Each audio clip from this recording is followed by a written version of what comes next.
Ooh, well, it's Friday. I'm sitting here sort of, slouching over, looking at this thing, playing my guitar, playing the shop guitar. This is a Telecaster thing that I built out of parts. It was an old SX Tele that a good friend of mine built for me long time ago, and the neck was unfortunately was quite bad. And then I found this genuine USA Telecaster neck.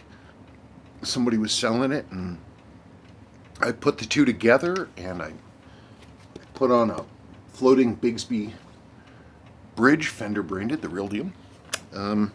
That's pretty cool. I need to look at the wiring, but I don't really make very much noise if I can avoid it. But it is Friday. It is, in fact, Friday. Oh, there was a reason I had this. The reason I had this, I started out my musical life with a Fender Jazz Bass, a 70s one. I'd like to add a Fender Jazz again. I don't want to... Basically, I like working in trade. If you have a Fender Jazz or a Fender Jazz Bass neck or a Fender Jazz Bass body or parts or a whole guitar or a whole bass guitar, I should say, Fender Jazz, and you want to do a trade, let me know.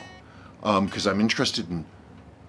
I'd like to, rather than laying out money, because that would get me in trouble with the missus, I want to be able to have my Fender and play it too. So you have a Fender Jazz. I might even consider it a Precision, but honestly, I've never liked them as much as the Jazz Basses, especially like a vintage reissue. When I was in high school, there was this kid, it was a couple years older than me when I was first there, and he had a 1962 Fender Jazz Bass. And it was a little rough, but man, it played like butter. God, it was a beautiful, beautiful bass. It's like it was so nice.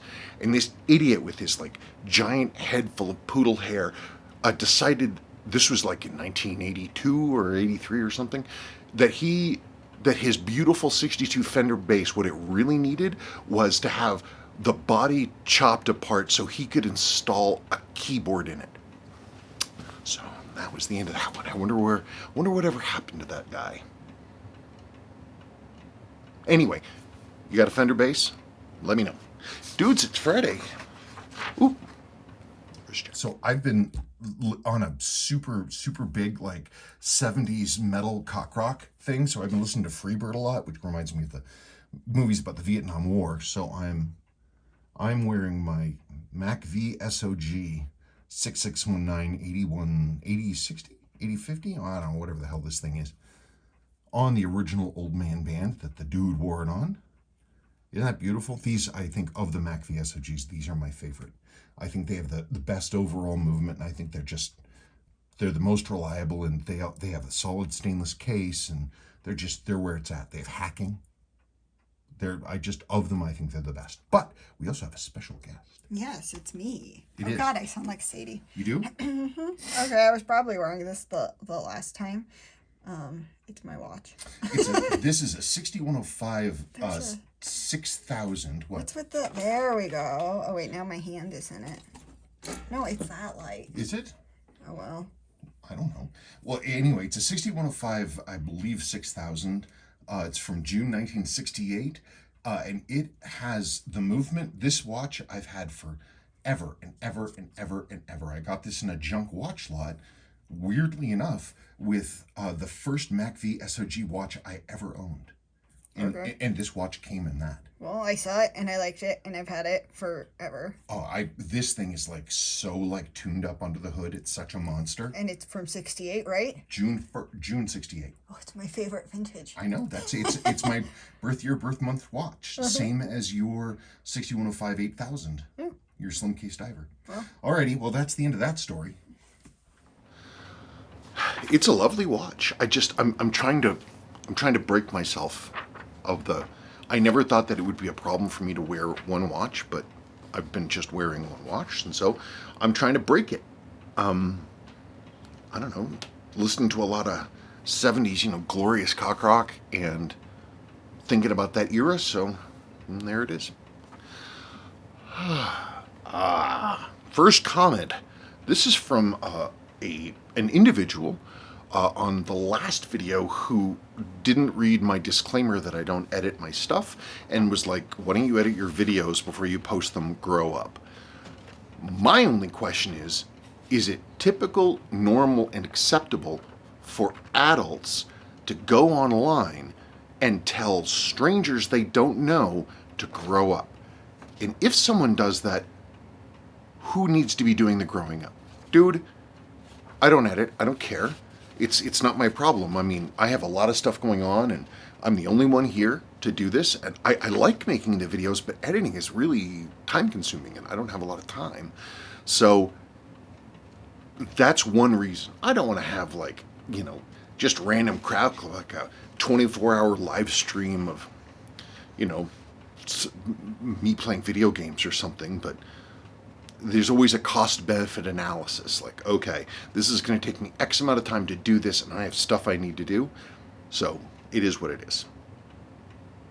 Thank you for watching, but, these videos are, as I say repeatedly, I make them primarily for, for my family, for my kids, for the future. Also, I make them, there was a thing with Val Kilmer, the actor from Tombstone.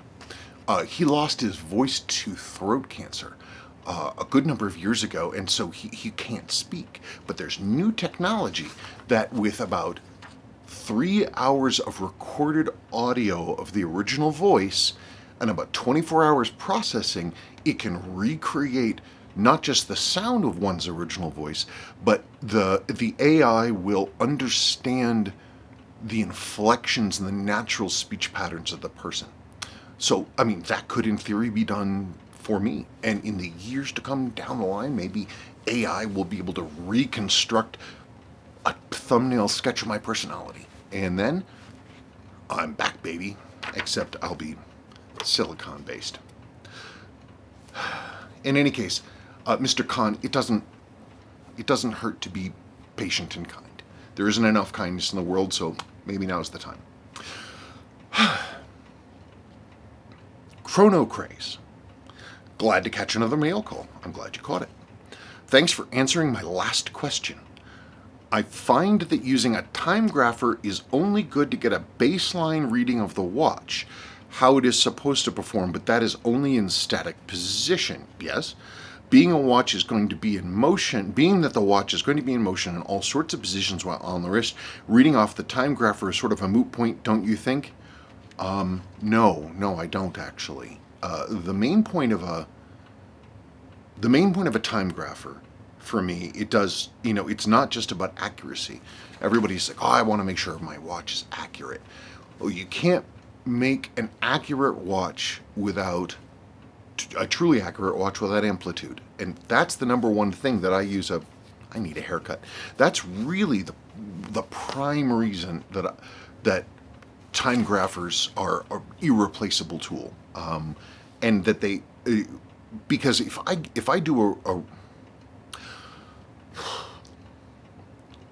get good amplitude and a clean signal, then solid amplitude means that the next step, which is adjustment, can happen. If I'm getting crappy amplitude, or I can see that there's a problem with one of the components, I'm not getting a clean signal, then that's one thing. But if I'm getting good, clean, nice, strong numbers, then anything else can happen. You see a whole bunch of different markings on watches. Almost every single Seiko says unadjusted. That's real normal. I mean,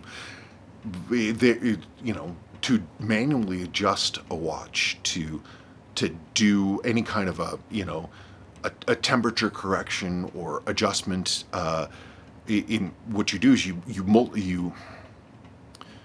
do adjustments in several different positions, and you average out and try to get that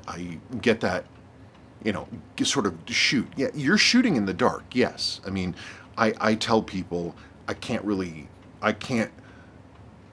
make a watch adhere to what their on the wrist accuracy would or would not be. What I can do, make sure we've got good strong amplitude that we've got clean signal and that we're getting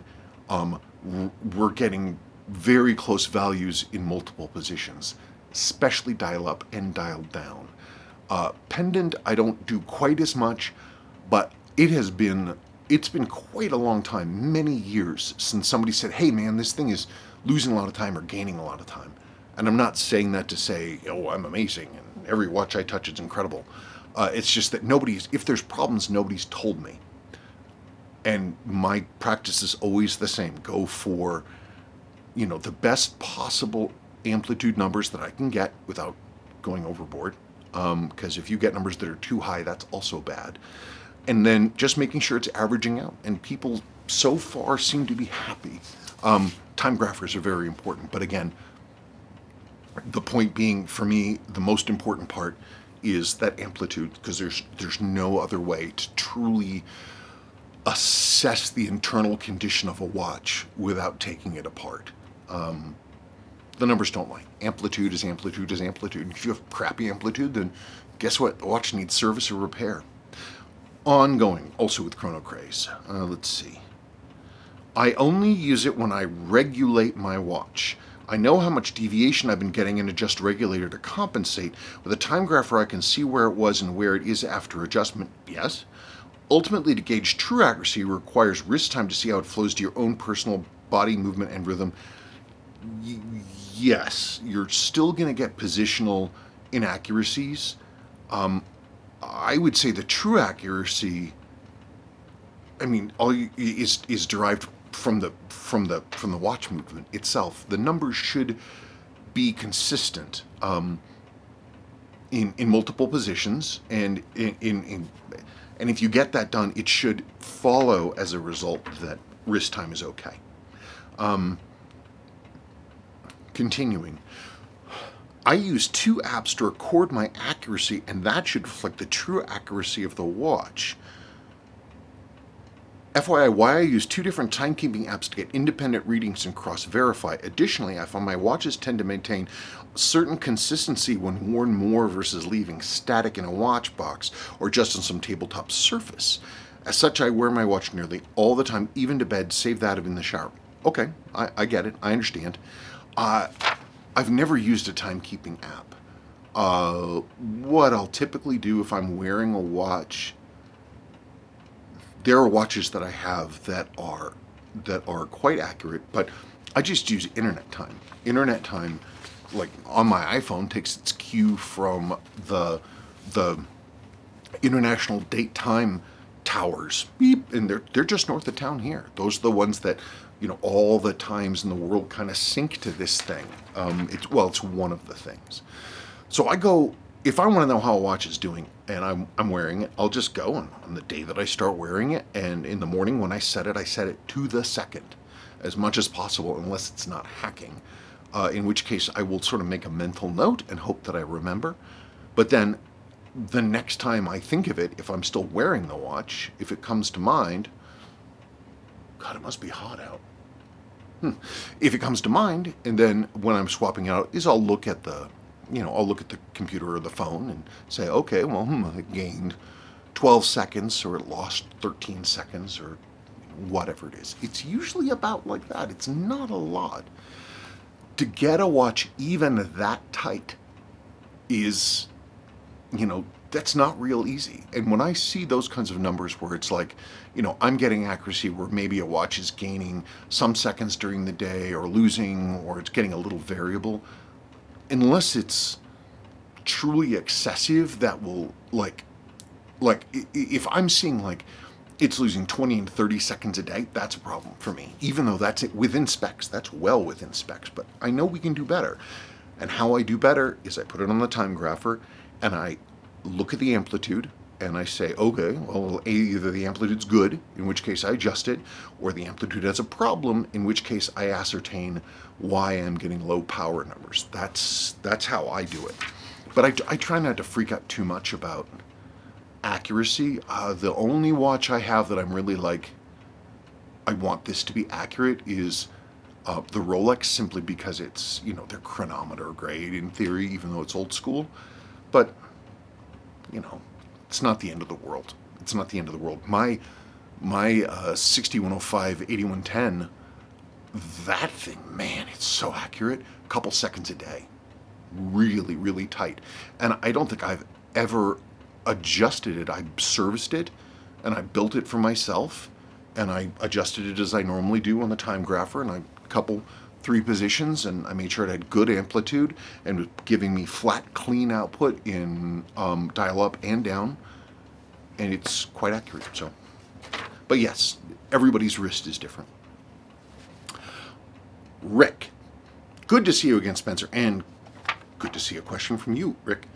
My job lately has me working with some UK folks, and one of them tells me stories about going to see Joy Division gigs at the Factory Club in Manchester back in the late 70s.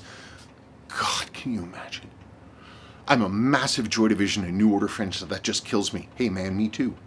I remember, I still have a very, very clear memory of getting home from the record store and with a brand new copy of Power, Corruption, and Lies, and very carefully getting the cellophane sliced just on the edge. I left the cellophane on the rest of the thing, and playing it. And it was just like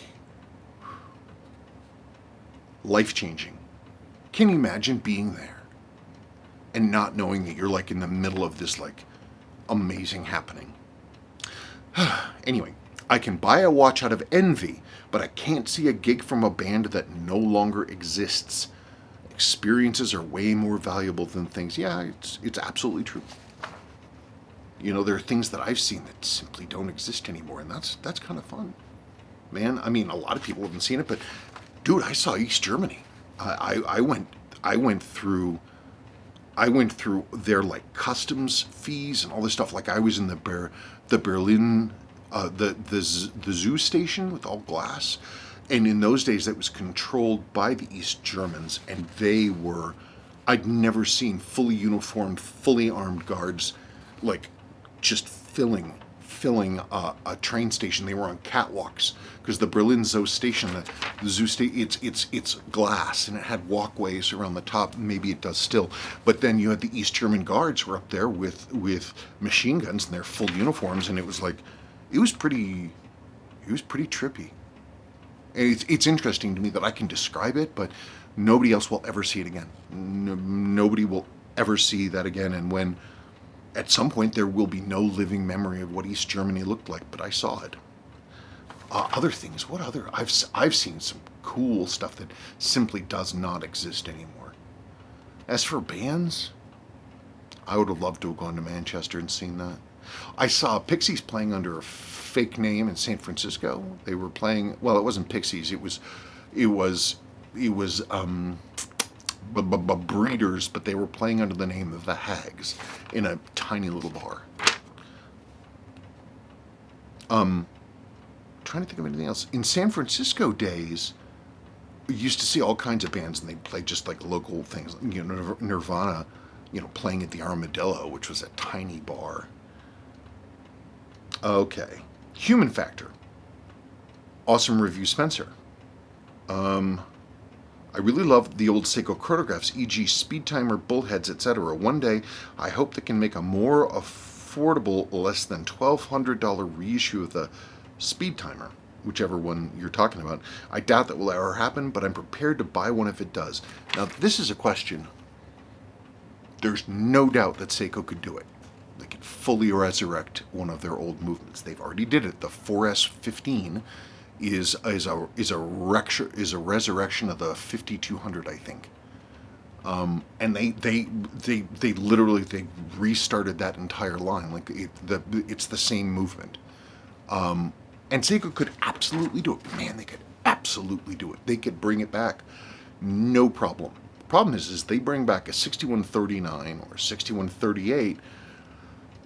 They're going to get a number of details wrong.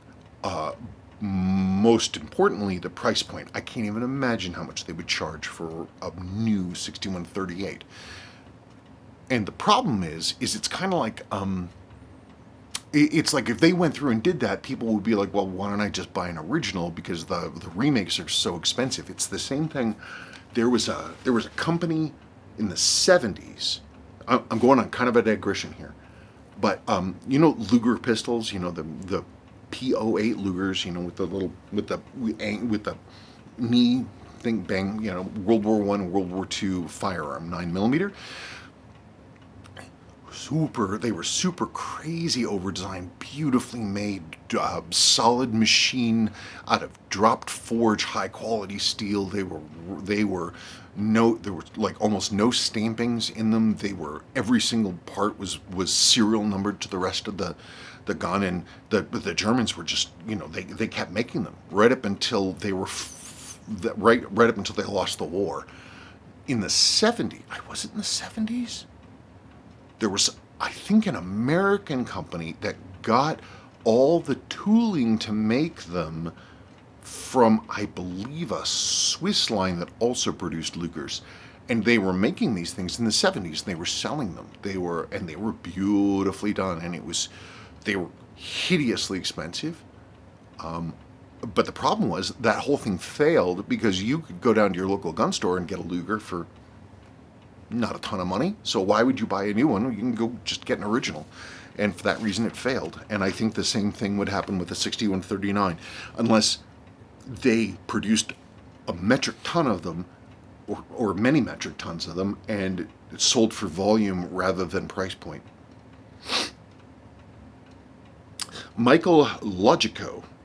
I own the Seiko 7005 8030. Bought it from a collector. This is the 7005 MACV SOG, the black one with the date and the Arabic numeral dials. The first one I ever got, I didn't recognize it or think about it or really care. It was in a watch lot probably 10 or 11 years ago with the watch, surprisingly, that Sabrina is wearing today. And that 7005 was in there, and I didn't really think about it for years. It went into the project drawers, and then when somebody found and first started posting pictures from the big MACV SOG book that showed that watch, in that book the watch was not identified. It was just a picture taken of somebody's stuff. Hey, this was my watch from back in the day, and I'm like, that's a 7005 8030, and by gum, I think I have one. And I went and found mine, and as far as I know, I was the first person to ID that model. They're cool. I probably have 6 or 7 of them, but all the civilian versions, none of the military ones. And the only thing that was different was the dial. That's it. Although you could get the gold one, but that one was clearly not military.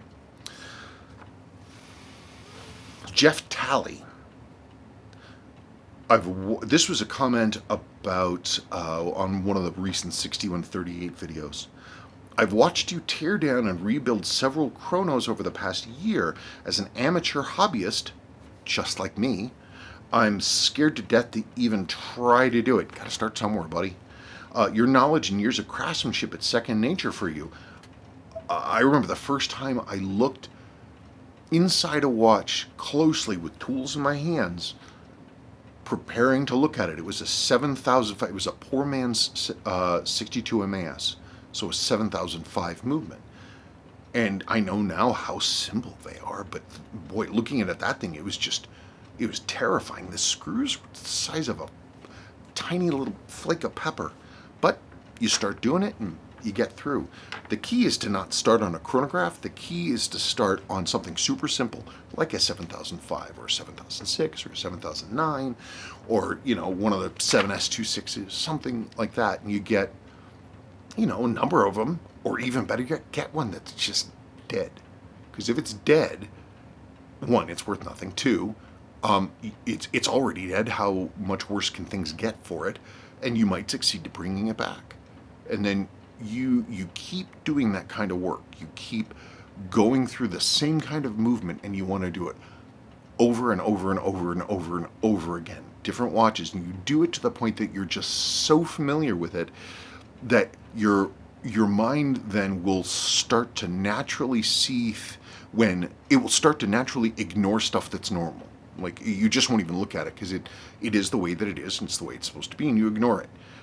And what that means then is that you can far more easily pick out the things that are incorrect, that should be different. It's work. But I mean, if you enjoy it, then it's not work.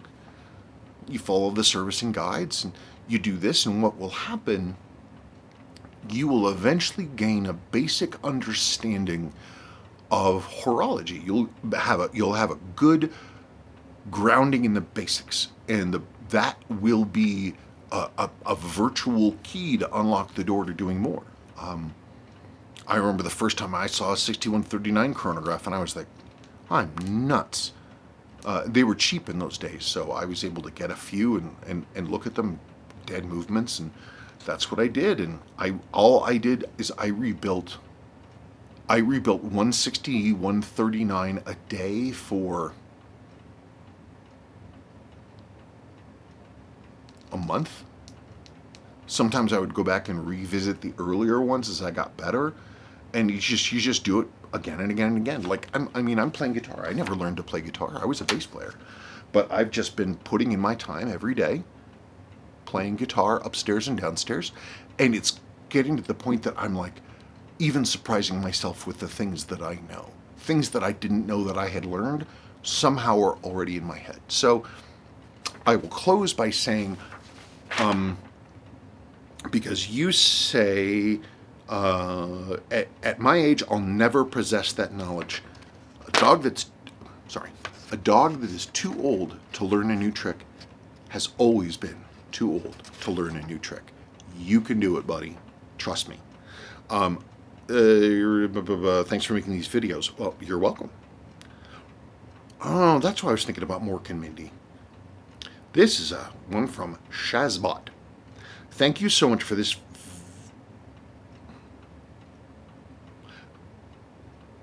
Yeah. This person was commenting on how to identify a true pogue, which, by the way, a true pogue, it's a gold 6139 6005 made between February 1971 and April 1972 with resist on the dial, 17 jewels, the usual stuff. That is what he owned. Blah, blah, blah, blah, blah. I don't know if Chrono 24 is any better. I've seen some real duds on Chrono 24, and you have a huge selection, but I've heard some stories about problems with watches. When I find a watch that's one that I know well and I look at it, I can see that perhaps I've seen enough questions that I've never bought anything on Chrono 24. Let me put it that way. eBay listings are suspect as well, with multiple sellers using the same photos. The Japanese do that. That's a Japanese thing, apparently. They will, and I see it for everything, even like Fenders and stuff. And if you have a very specific search term, it will come up and you will see the same pictures, same sets of pictures, along with from different sellers, all in the same city. And whenever I see any seller that does that, I make a note of it and I never buy from them, because what they're trying to do is give three of the same thing at different price points, so that somebody who's not being wary will say, "Ooh, look at this one's a lot cheaper than those other two. I'll buy it." I'm sure that would work much better if they didn't use literally the exact same picture. Hang on. What type of loom was originally used in the 6309? 6309 loom, that early stuff, it's the dials are marked T, so I'm assuming it's some compound tritium. It's not like a Rolex tritium, because it won't patina to like tropical. It just won't do it. There are some early 6309s and 6306s that had sort of tan patinaed loom, but it came that way from the factory. The hands will be white, and the dial loom will be this like buttery cream tan color. There's only a couple 6309s I've ever seen that had clearly patinated loom, where it wasn't like water got in and started turning it black. It was like a dark brown. The one that I remember most sincerely came to me from somebody who cleared out storage lockers and sold the contents, and it was a 70s 6309, and it had been sitting in unair-conditioned storage unit in Florida, and I suspect that it was the heat, perhaps, that turned the loom this like beautiful, like nut brown color. It was wild. That was a cool watch. But I don't know as much about it as I should. It's just one of those things that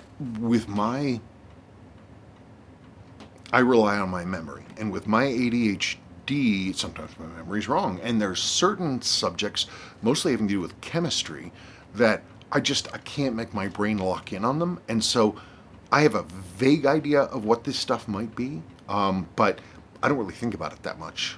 So I'm the wrong person. That's a lot of words to say. I don't know. I will tell you, though, that when Seiko got rid of the original 6309 type loom, which was kind of puffy and white and nice, and they tried other alternatives before they got to the Lumibrite, like they used Promethium 3 on the late slim case 6309s and on the 7002s, and it sucked, turned gray, and stopped glowing very quickly. Last one. New type, new type. Shout out to Clone Wars and Rebels. What's up, dude? What are you going to tell me? I had a good day at school. I'm glad you had a good day at school. I'm pity about your shoes being on the wrong feet, but did you play more football? No. You didn't? Yeah. Was your teacher nice to you? Yeah. Okay, well, I'm glad. Well, hang on. I just need to finish talking about this thing. Well, here, I'll stop this, and then I'll talk about Star Wars. Well, he had a good day. That is what matters.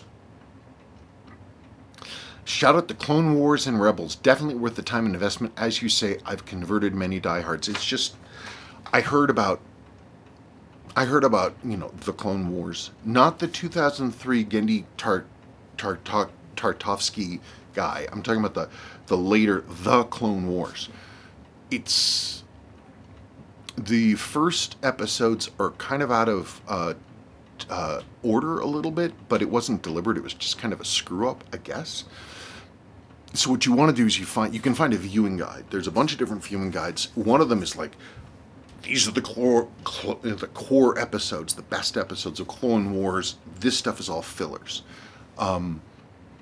We went through and did a watch first of just the core episodes, which is a majority of Clone Wars that were made, and it was great. And then we went back, and after watching Rebels, and we rewatched everything.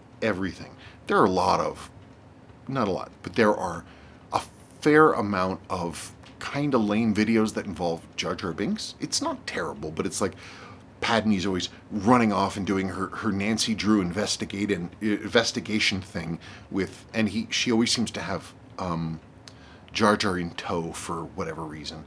And so those can be kind of, I don't know, sometimes they're fine, sometimes they're annoying. There's a small arc that's just droids, D Squad. But I actually think that one's pretty cool. And it shows, lore. There can be... Some people say, oh, it's a kid's show. But then as it goes on and they hit their stride, the storytelling and the character building is great. And again, the visuals can be exquisitely crazy beautiful, and some of the story arcs are quite dark. There's the Umbara arc, and it's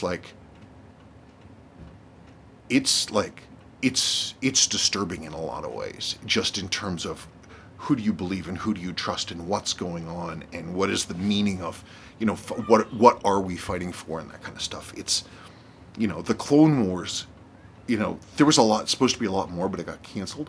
But they did come back and they made season 7. And if of season 7 you ignore, they have some Bad Batch filler stuff and then some stuff with Ahsoka hanging out with a couple of sisters. It's not bad, but it's like, whatever. But then the last 4 episodes, if you watch all of the Clone Wars, the last 4 episodes were just some of the most amazing Star Wars content I've ever seen. And actually, the same goes too for Rebels. I saw Rebels first on an airplane. We were coming back from Florida, and I was trying to keep Sebastian busy, and he was such a crazy handful. But then I was trying to watch Rebels. I'd never seen it before. I was like, hey, Star Wars content in a cartoon. And it didn't really impress me that much. But then I actually sat down and watched it. It's amazing stuff. Amazing stuff. And when, there's an episode, Twilight of the Apprentice, that's towards the end of Rebels. And it's, again, in my mind, some of the best Star Wars content that was ever made. And it just, you watch all this stuff, the Clone Wars and these things, you get this material and you really, really take it in. And then you go back to the movies and they just feel like thumbnail sketches, just incomplete. So if you like Star Wars, back it. There's some episodes that are kind of lame, and yeah, sometimes it's for kids, but they put a lot of love into that, and it shows, and it's absolutely worth investing the time in my opinion. Okay, that's enough blabbering from me. Though of course I'm going to continue blabbering now. I want to start working on the MG, but I've got to finish the garage. I've started finishing the garage. Something I never thought I was going to do, but I've started finishing the garage so that I can work on the car in winter. That'll be cool. And I still have all these bajillion fossils everywhere, all this stuff, and there's so much more. I can't pick up a fossil around this. I cannot pick up a rock around this house that doesn't have a fossil in it. It's weird. And we'll see. We'll get that out. And I've got some other stuff I want to do, but we'll see. Other than that, just chugging along. I have 9 jobs left. They're multi-watch jobs, so probably about 20-something odd watches total, but single digits for jobs. Considering that I stopped taking work when I had 193 jobs, not individual watches, jobs. I had 193 3.5 years ago. I'm down to 9, so I'm almost there. That's it. Thanks for watching, folks. I hope this was informative, and we'll talk to you later.